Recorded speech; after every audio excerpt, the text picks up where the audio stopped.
নমস্কার, জয় মাতারা, জয় গুরু বামদেব। আমি জ্যোতিষগুরু দ্রোণাচার্য। দর্শক বন্ধু, যাদের জীবনে অর্থাভাব, শত্রুতা, গোপন শত্রুতা, আত্মীয় স্বজন, বন্ধু বান্ধব কারোর সঙ্গে মিল নেই, তাদের জন্য আজকের এই টোটকা।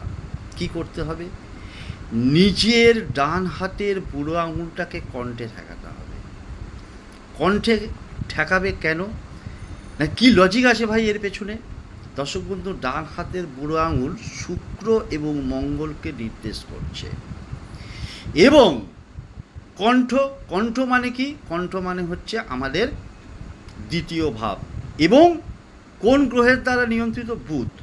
তাহলে মঙ্গল, বুধ, শুক্র এবং তার সাথে সাথে দ্বিতীয় ভাব, এই যে এদের মহা সফলতা তোমাকে সফলতা এনে দেবে।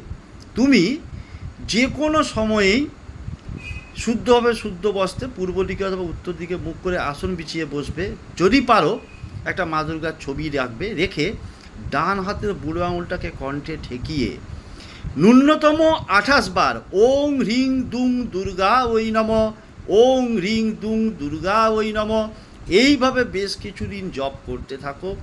দেখো তুমি অর্থ সুখ পাবে, কুটুম্ব সুখ পাবে এবং তোমার জীবন থেকে শত্রু নাশ হয়ে যাবে।